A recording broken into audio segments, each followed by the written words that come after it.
Bong, so we're here with my main man, Rashad Jennings, new running back for the New York Giants. How you doing today, buddy?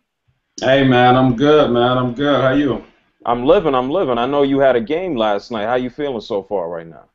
Feel good. Healthy. Came out healthy. Slept in my hyperbaric oxygen chamber, so Okay. no complaints. We're going to talk about that chamber in a minute, man, but you're coming over from the Oakland Raiders. Last night was your first game as a member of the New York Giants. How has it been so far to be a part of the Giants organization?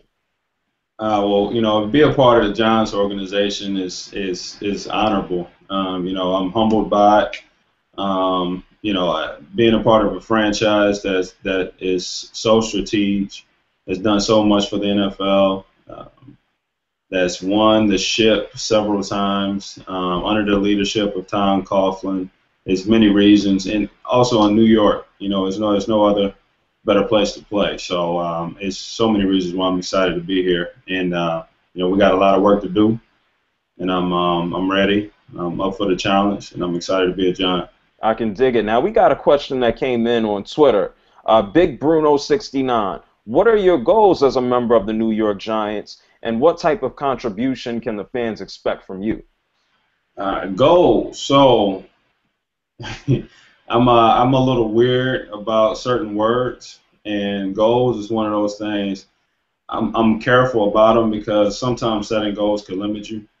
I truly believe that, but I do have many checkpoints. Hmm. And as a player, like I always say, I strive to be a complete back, and that's a back that knows how to catch the ball out of the backfield, protect the quarterback, move the chain, score touchdowns, and however it can contribute to the team. So, I got checkpoints of where I want to be, but also I'm not gonna limit myself with a goal. I can dig it. Now, you coming out from Oakland, you coming from the Bay Area, now in the Big Apple.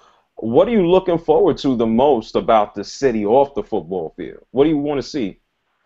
Well, I mean, it's New York. I never been here outside of work.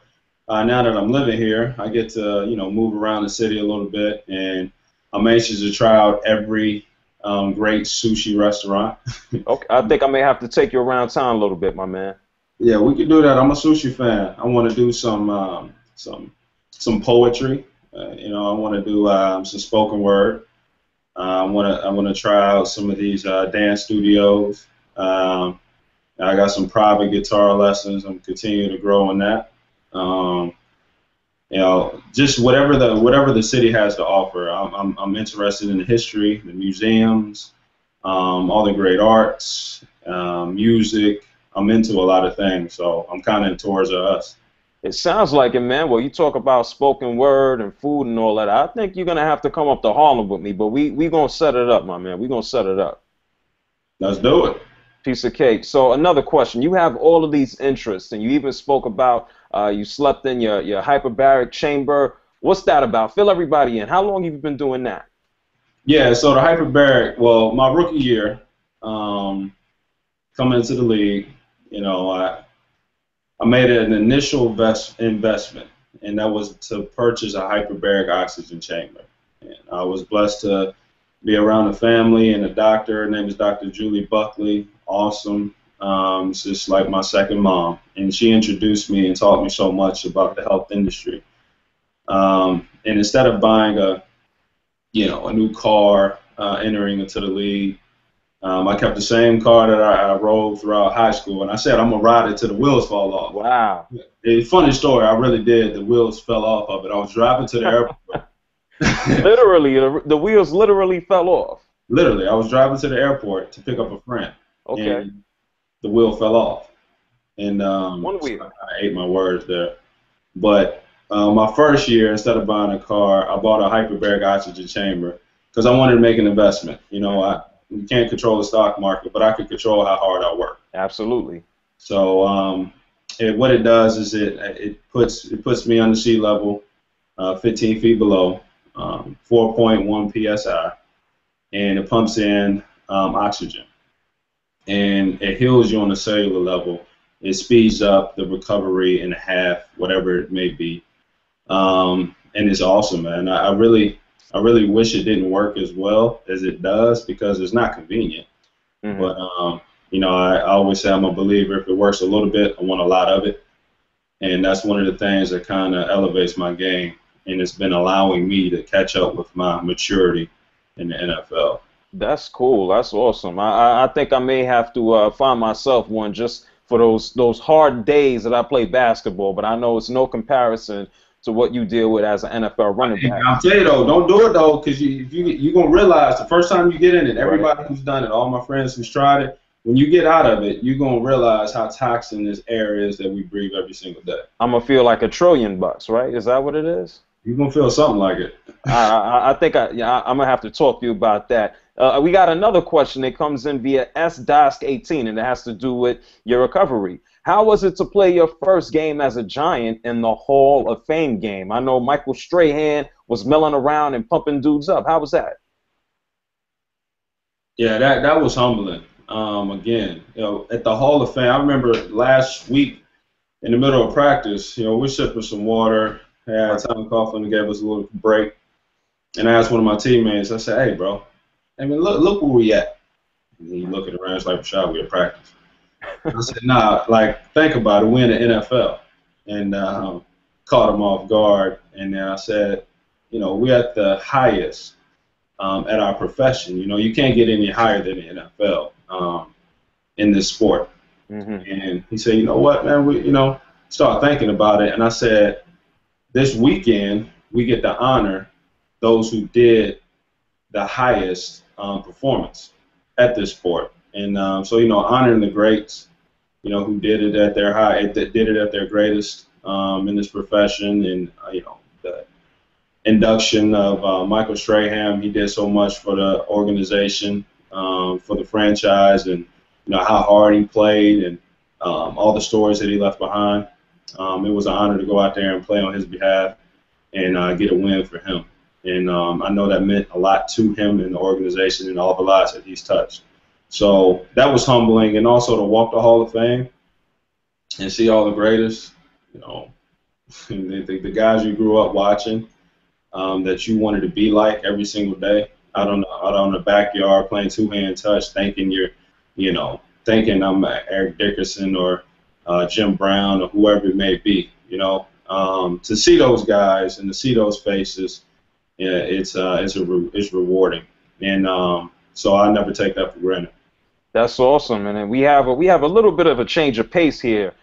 Brian Corpus or Corpus, are you more of a cat or dog person? That's not football, but that's something about the animals there. Yeah, man, I would say I'm definitely a dog person, more than a cat. Mm-hmm. And surprisingly, I like little dogs. I'm not a big dog guy. I want a little squirt running around. Chihuahuas, Yorkies. I go to York. York is cute. Okay. Yeah. I don't know your relationship status, but you can probably get some work done with a Yorkie. Yeah. Yeah, we'll leave that one alone. We know you like the Yorkies, but I have a different question. You spoke about everything that you're interested in, from the spoken word to the music. How do you manage your time, and kind of what do you enjoy doing the most if you had to go ahead and pick one? Well, I'm an autodidact. I love learning. Okay. I'm attracted to learning. I was going to ask you what that means. I figure myself a highly intelligent individual, but I needed to know what that means. Thank you for breaking that down. Yeah, it's just somebody who likes to learn, and outside of the formal education.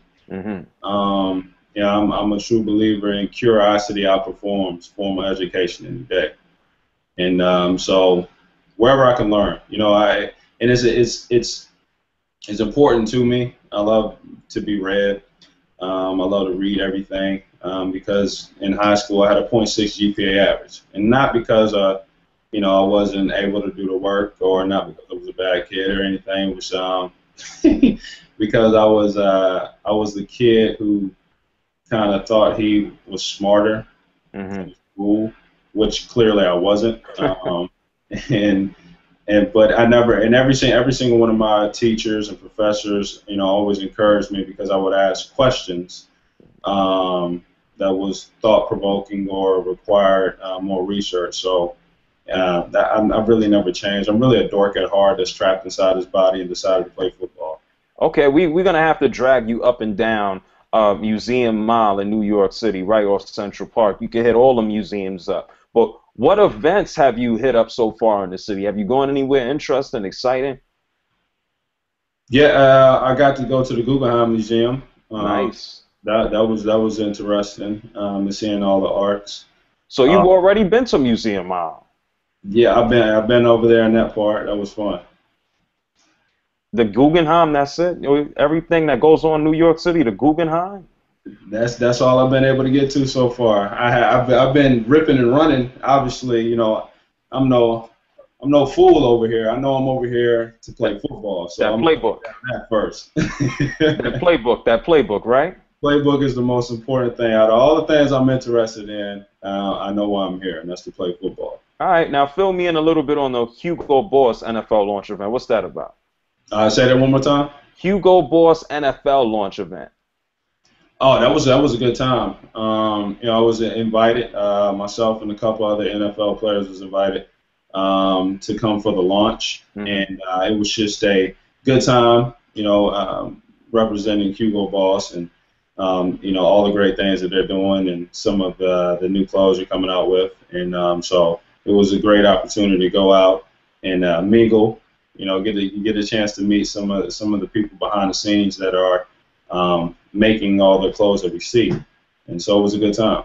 I can dig it. Now, I got a final question for you. What can New York Giants fans expect from Rashad Jennings? If you had to give him a straight-to-camera message, go ahead and tell him right now, my man. Hey, man, you can expect a guy who's going to work hard every single day. You can expect a guy who's going to be a person that moves the chains. You can expect a guy that's going to protect the quarterback, catch the ball out the backfield. You can expect a guy that's going to do much in the community as much as he can. That's pretty awesome. And we have some fantasy owners out there. Some of them are a little crazy. What can they expect from you? They're listening real intently. Yeah, they draft me. I'm going to get you some points, period.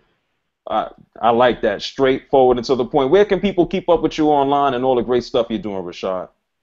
Yeah, so I'm lucky because I guess it's not that many Rashad Jennings in the world. So everything I have on social media is Rashad Jennings. Facebook, Rashad Jennings. Twitter, @Rashad Jennings. LinkedIn, Rashad Jennings. I'm Rashad Jennings everywhere, so it's easy to keep tabs with me. Everybody needs to go and keep up with Rashad. New York Giant. Good luck with the rest of the season. We're gonna chat some more, pull the people in. I'm gonna show you around the city when Tom Coughlin isn't yelling at you about ball protection. It's JR from JR Sport Brief. Rashad, good to have you in New York City, my man. Thanks, man. I appreciate it. I'll talk to you next time. You know it, brother. Talk to you soon.